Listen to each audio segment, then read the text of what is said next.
let's go ahead and give a little reality check on the Galaxy S26 Ultra. This has been a great phone, and that is the reality and the fact of the matter. However, when we take a look at the past two editions, the Galaxy S25 Ultra, and we take a look at the Galaxy S26,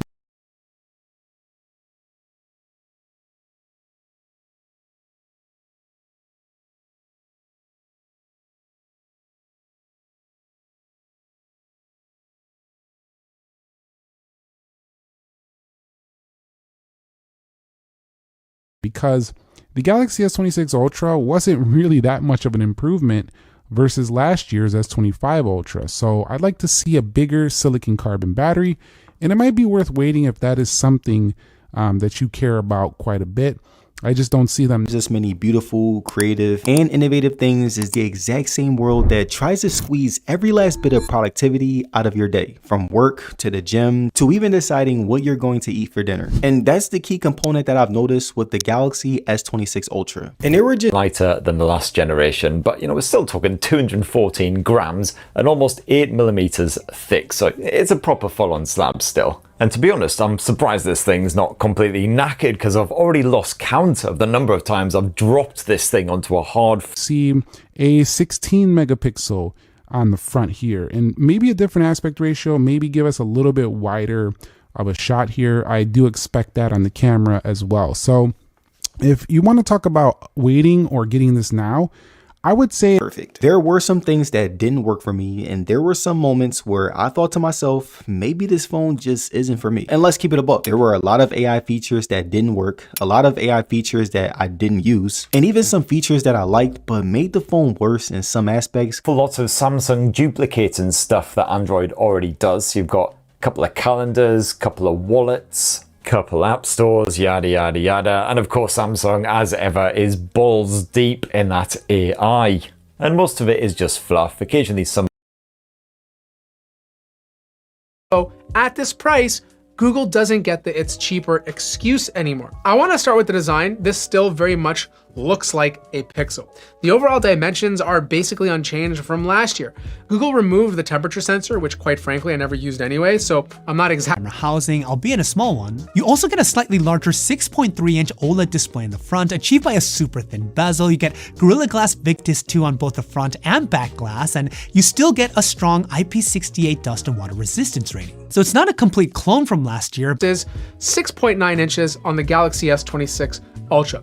But the Samsung still has one display feature that I desperately want every flagship manufacturer to copy: the anti-reflective coating, okay? You can be sitting underneath a light outside. But basically, depending on what region you're in, you could have a Galaxy S26 with a different processor than someone else. For example, if you buy the S26 in North America, the phone is equipped with the Snapdragon 8 Elite Gen 5 chip. But if you buy the S26 in India, for example, it comes. And in my testing, single core performance was roughly 25% faster on the Galaxy, and multi-core was around 50% faster. Like, that's a massive difference.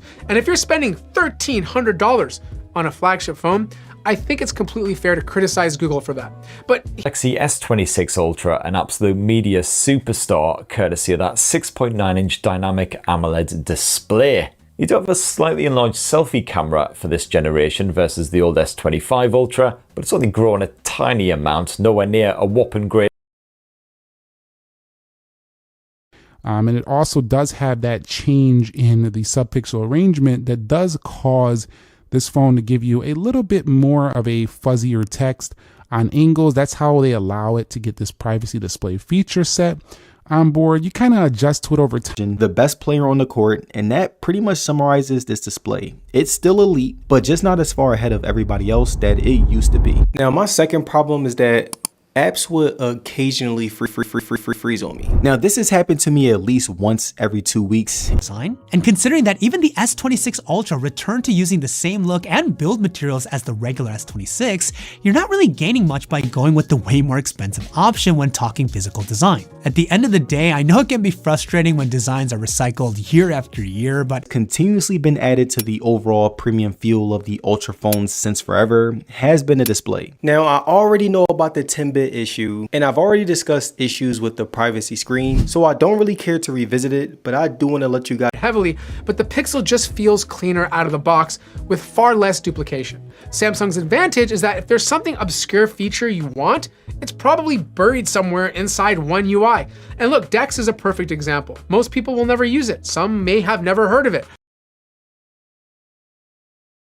use this phone for. On heavy days, I end up with about 15%, and on lighter days, I'm closer to 40%, which are great numbers all around. I don't use power saving mode. I took this phone on many trips with heavy power, and time again, it has yet to fail me when it comes to battery. And another thing that you active. In fact, on my most intensive day with the S26 Ultra this past month, I think I clocked in at around 8 hours screen on time, plus plenty of background use with the likes of Spotify. I did all my daily shenanigans on Wuthering Waves. I must have spent about an hour video and voice chat. He does it very well. So I'd say go with S26 Ultra now if thermals are your concern. So we are going to see a departure of the, or we're not going to see, excuse me, a departure of the S Pen.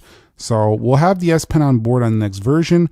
I don't think we're going to see a better AI performance. And to me, percentages don't really mean anything day to day. Nobody in this world is going to feel a 19% improvement. In real life, what you feel is whether a phone keeps up or just falls behind. And I say after 3 months of gaming, editing footage on this phone, and video call hasn't stood out to me, and the reception has been basically on par with my S26 Ultra. Even in a couple of areas where older Pixels tended to struggle, this performed very well. Now we got to talk about the cameras, and this is probably the area that surprised me the most, because looking purely at hardware, you'd expect Samsung out, but they also spaff out some excellent sound. Bassy as hell for mobile blasters, but without balking the audio when you do boost that volume up. And gotta say, the Bluetooth streaming has been absolutely flawless for me this past month as well, especially impressive when you're hooked up to those actually there. Like, I took one photo of a leaf bag where Samsung completely changed the color compared to what I was seeing, while the Pixel looked much more natural. But there were other situations where Samsung handled a bright light source better and produced a more balanced exposure. Sometimes Pixel wins, sometimes the Galaxy wins. As always, have a dedicated pro mode, good bit of histogram action, and of course you can mess around with all the usual camera settings. And yes, you've got the usual expert RAW mode as well if you want to shoot in RAW as well as JPEG, do a bit of editing on the fly. I just stuck with the auto mode like most people. Camera, but there is rumors that we might see a new facial recognition technology in the S27 Ultra. We'll have to see if it becomes true, but having this this thing shrink a bit or even give us some under display face tech that will allow this. Let me know how these phones are handling exposure. I'm gonna go backlit for 1 second. I will say the Pixel 11 Pro XL does have a wider front facing camera, which is nice. I'll punch in a little bit so it's gonna crop. Makes it look a bit more equal. But yeah. Expecting it, that's exactly when it shows up. And my fifth and final problem was software optimization. Now let me give you guys just one example. Like on the iPhone, I can scroll through comments while watching a video on Twitter, but on my Galaxy, it doesn't allow me to do that at all. And it's it's the same phone. And I really think this may be the reason why folks look past the S26 and just set their target on the S26 Ultra, as that particular device uses the Snapdragon processor in all regions, so everyone gets the exact same phone. This isn't exclusive to the S26, as This little bonus information here for this video. If you prefer something more along the lines of a base model, we could be seeing a smaller S27 Pro next year that's going to give us more features than this base S26 that was rather boring this year. So if you are, I had to go out of my way to use, and also features that allow me to make my phone feel more like me. Even the little things like being able to add extensions to my browser, being able to customize damn near every aspect of my phone, having the options to choose between Samsung and Google when it came to apps, and even being